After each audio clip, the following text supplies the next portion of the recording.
Welcome to the Slop Farm. Enjoy the video.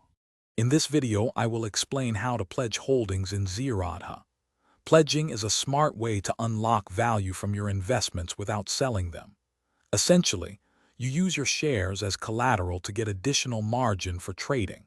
This means your long-term holdings can support your short-term trading needs, and you still retain ownership, enjoying any dividends or bonuses.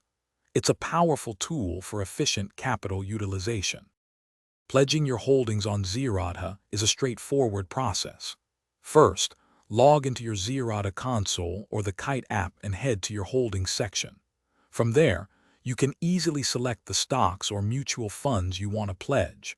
Simply enter the quantity, agree to the terms, and then authorize the request on the CDSL website with an OTP. The collateral margin will typically be available for trading by the next business day. The primary benefit of pledging is gaining extra margin for your trading activities, especially for equity intraday and futures and options. This means you don't have to liquidate your valuable long-term investments when you need additional capital for trading.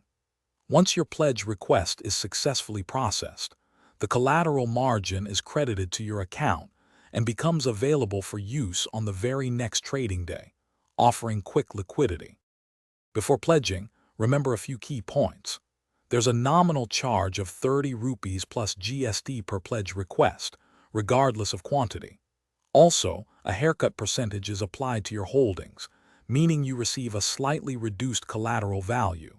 For futures and options positions, exchanges mandate that 50% of the margin must be in cash.